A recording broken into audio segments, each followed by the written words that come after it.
Welcome to the My Rules Are Better podcast. I'm Tom Barbalet, and today let's give a series of updates. I think it's a point where one needs to give a series of updates about all the stuff that's been going on. I can't recall whether I actually recorded an episode in Southern California. For folks listening in, I was in San Jose. We sold our house in San Jose. I had to stay a little bit extra for some nonsense. Then we were in Las Vegas, and then I was in Irvine, California, for what we thought would probably be 2 weeks, which turned out to be about 5.5 weeks. So lots of time frames and stuff that are completely out of whack. I now have 2 daughters, which is a wonderful thing. I've been doing the night shift, which isn't a wonderful thing for Coherent Talk, but, I've been spending quite a bit of time with them, and we are getting a night nanny, at least through the week, from next week on. So my hope is that I'll be able to throw a few more podcasts in the feed, but I wanted to throw a kind of condensed podcast in the feed just to give some indication of what's been going on my end. I've talked a little bit about the kind of company thing that I wanted to form and to kind of gather together a group of like-minded folk. And we really have been searching for the first project, and the first project is going to be a miniature Kickstarter project, which looks like it's going to be Weird World War One. And I'm really going to be on the sidelines for this project intentionally. My thought was, particularly with the girls, I don't want to be too active hands-on, but I need to basically give a brain dump of what this thing could look like. And through Osprey and writing and additional information, and also a lot of examples of miniatures in the space, the World War One space.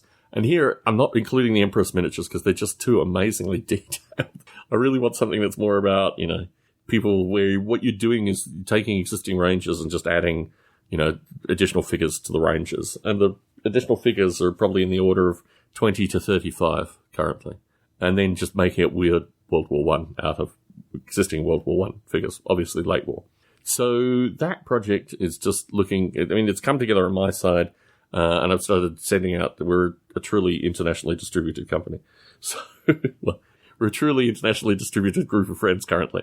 Anyway, so that side is very much about getting something where I'm not having to be hands-on continuously through it, but kind of setting the vision, allowing the artists, sculptors, etc. to run with it, and then see where we land, particularly associated with time frame for a launch on Kickstarter. And I think it'll be one of these situations where we'll have everything ready prior to going to Kickstarter. We'll just go to Kickstarter when we've got all the master molds and everything ready. So really, it's a very easy, and we're probably not particular. I'm shouldering a good portion of this cost. But yeah, the aim is to make the Kickstarter basically a launch of the company. And my hope is that we could get it done by November, but I'm just crazy. This could be, easily a March next year kind of thing based on timeframes. But yeah, I wanted to come out with a really solid range in a niche with a particular vision to that niche and just define things that way, and then look at all the other niches and gameplay. And it gives you the benefit of getting data from the Kickstarter to work out whether it's worthy of running a rule set. And I think we're probably going to do that, which is strange, in, the standard philosophy associated with Kickstarters. But I think we're probably going to do that just because I love the miniature side of things. And really, I don't necessarily even care if the miniature side of things makes money or returns. It's just putting that out into the world and using that as the primary data point for whether the rule system is immediately needed and this kind of stuff. Probably should be working on the rule system, probably will be in a kind of November timeframe. So that's that stuff. I don't even know how to narrate this. I've been told by Barney Dicker that Barney Dicker has created a beef with me, and unintentionally, and he obviously, an unintentional beef with me. And I reflect certainly on married life that sometimes you walk into a room and without actually saying anything for, a 20-minute period, an argument can erupt without you even saying anything. So, my perspective here is, and actually I'm recording another podcast which I'll put in the feed associated with the death of the rapper Chuck G. I've reflected heavily on this thing of always being, 15 projects ahead, so to speak. And I think that's my real concern with regards to Bunny, is not that he's incapable of doing the volume of stuff that he's going through. It's just associated with, the claim beef is that he didn't mention my name associated with alluvial plains.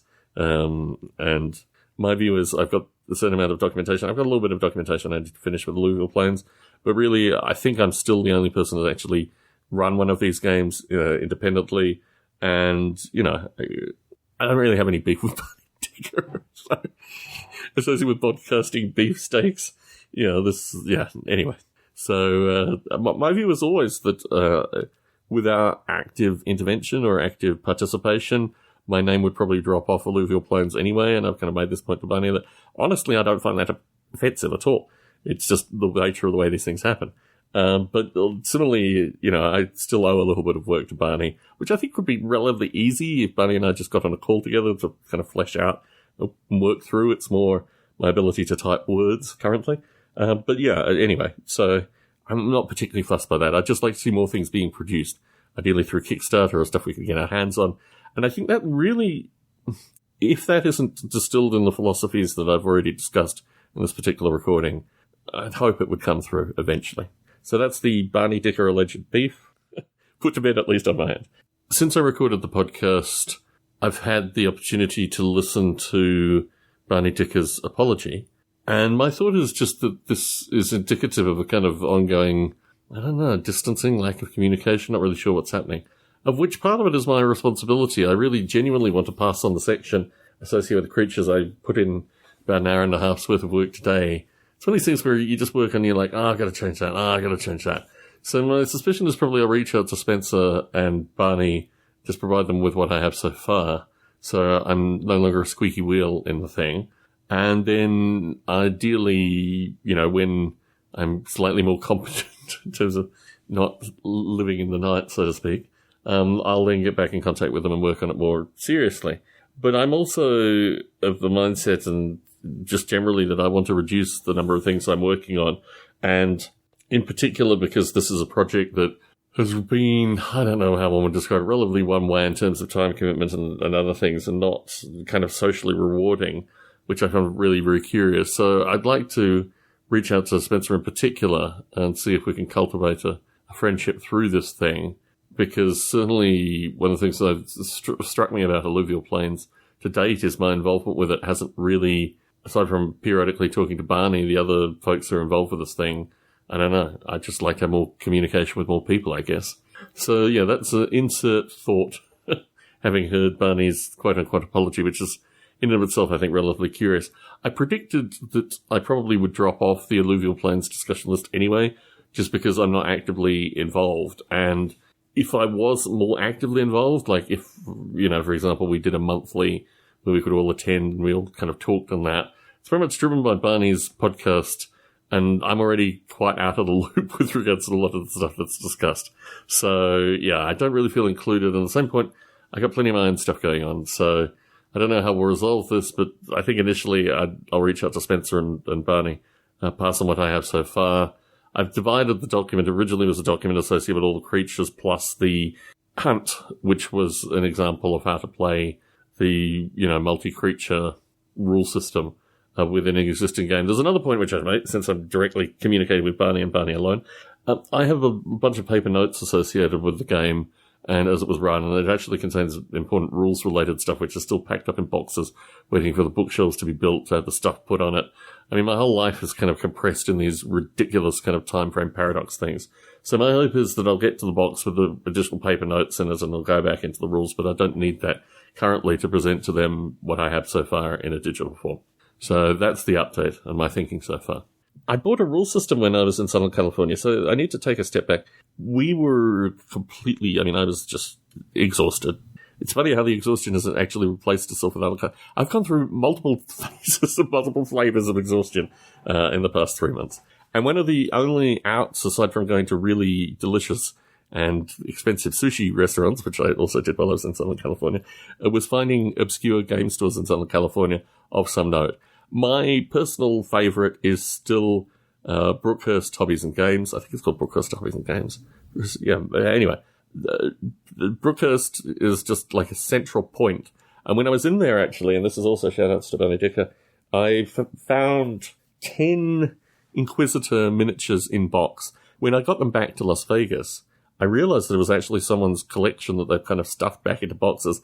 Maybe 3 or 4 of the miniatures could actually be created from the parts that were there. But really what you're buying was a guy's bits box. And I've sent all of that on to Professor Rutchford with the view that he will no doubt create something amazing with them.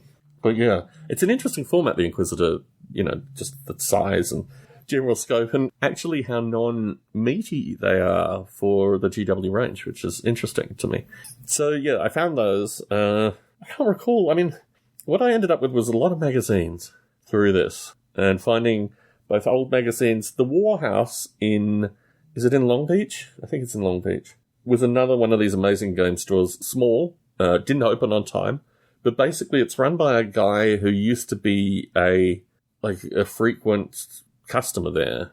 And the fellow who ran it previously was obviously much older, kind of retirement age. And I broke my rule. I didn't actually buy a game system. I bought 2 supplementary books from a game system, which was based on kind of fairies and goblins and various other, bits and pieces. And I need to eventually, when I'm semi-coherent again, like I can record a podcast and be semi-coherent fine, but I need to be slightly better in mind and actually go through that. I did buy half a dozen miniatures from it, mainly the gnomes, which are just like ogre and sized creatures in the game. It's all very strange, So yeah, I bought 2 supplementals from that thinking, okay, I'm breaking my fast or what have you. But at the same point, these are things that are so curious and I'll probably never have the opportunity to see again. I mean, Warhouse may have been the other location for this. I went to a lot of really crappy game stores. In fact, a Hobbytown USA, which, I picked the wrong places, basically, in my visitation. But certainly Brookhurst still stands alone. There was a nice one, I'm trying to think where it was, they all know what they want. They all know their particular niche, and the fact that they miss certain lines and certain things that interest me doesn't mean that they're necessarily bad hobby stores at all.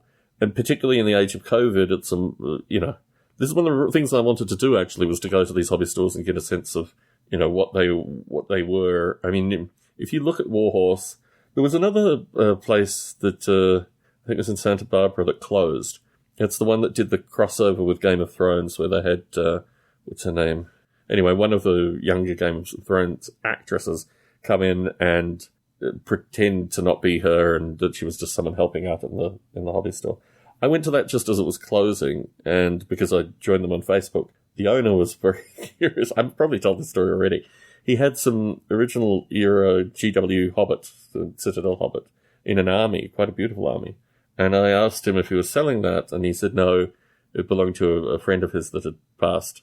And I thought, well, you haven't asked me how much I might pay for it. But yeah, it was quite a strange example of the people that run hobby stores, or at least an extreme version of someone who runs a hobby store. And that's no longer there. There are just fewer and fewer of these outlets in Southern California. It really strikes me as very strange that there aren't more of them. But yeah, I did tour a good number of them. I went to one Games Workshop store. Oh, yes. Where were we? We were somewhere in that kind of from Long Beach through to Newport Beach area. And I went into a secondhand bookstore and found an interesting book about one of the German noble folk. I did joke about his mother. Anyway, so I was at a secondhand bookstore and realised that there was a Games Workshop nearby, and I kind of dropped the Games Workshops off the hobby stores to visit, but went to this one, which was just tiny and in a strip mall, and obviously through the COVID procedure, I think they only allowed 6 people in at a given time, which just indicates how small it was. And while the owner was wrapping something for me, I thought, I got these, Professor Roachford inside a Chaos Titan shots that I'd also posted, I think, on Facebook and probably through the My Rules of Better Facebook page as well. So I pulled those up and showed them to the guy, the manager, and he said, oh, yeah, someone in the store had the Imperial, the non-Chaos version. And it was all like super pristine and what have you. And the Chaos version is just disgusting. I mean, it has like an umbilical cord running through it. All the humans have either been plastered through with these strange, I don't know what we'll call them, like, I don't know, kind of vein intensive, things ripping out their souls basically, or just left in skeletal form, to be swept away. So anyway, I put up those photos and also mentioned that Professor Rochford frequently is on the weekly Citadel cast thing that they do, because obviously just absolutely stunning, brilliant work. So yeah, that was the Games Workshop experience. And there are many Games Workshop or Warhammer stores or whatever they call them through SoCal, and I think they're probably carrying the weight, because the independent ones are no longer there, really. I think it's well worth a visit, the Warhouse. And Brookhurst has been a long time fan of Brookhurst. And they have all the military modelling folk as well. And, anime and just a very interesting clientele at Brookhurst. And a number of really good pho and Vietnamese restaurants around it as well, which also helps. So, yeah, that was my exploring SoCal game stores. And I've always felt a bit fatalistic about SoCal game stores. So that really was my experience this time. But my task for today is to get a shelving area ready, because my bookshelves, after many, many months of living in boxes, have not only arrived, but will be assembled hopefully in the next couple of weeks. So I've got a bit of work to do today, while I'm half asleep. Little bits and pieces. I bought an Orc Army, a Space Orc Army, from a fellow, which was going unbelievably low on eBay.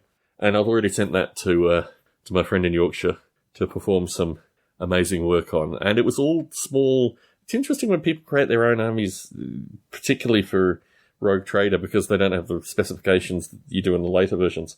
They always pick groups of miniatures that they like. It's purely about the aesthetic. It's not about forced creation or any of the propaganda that Games Workshop will talk about later. And there, you have to buy these many plastic troopers that you're never really going to bond with. Anyway, interesting army arrived, sent it immediately to Yorkshire, with the view that the Dettol priming and stuff will be done in Yorkshire, which historically I've never done. I've never passed it on to a painter to do. But yeah, it'll be interesting to see. I think Professor Rochford will have a lot of fun with them. Coherence and Unity, basically a bunch of small armoured orcs and lots of kind of mech boys and pain boys and some weird boys. And I'm going to be interested to see what he does with regards to the plastic arms and things. But I think in terms of just getting stuff done, it'll be amazing when it's finished. And yeah, I'm just facilitating that. Nothing really else of note. Nothing really else of note. The Sea Lion stuff, I don't know, I need to get back to in a serious way. I'm hoping when the Night Nanny arrives, my daytime will feel a bit brisker. And yeah, but I think this has been a good update for my Rules Are Better. And onwards and upwards. I will talk to you next when hopefully I have shelves in my podcasting room, and also when I have more sleep in my body. Tom Barbalet in Las Vegas, Nevada, signing out.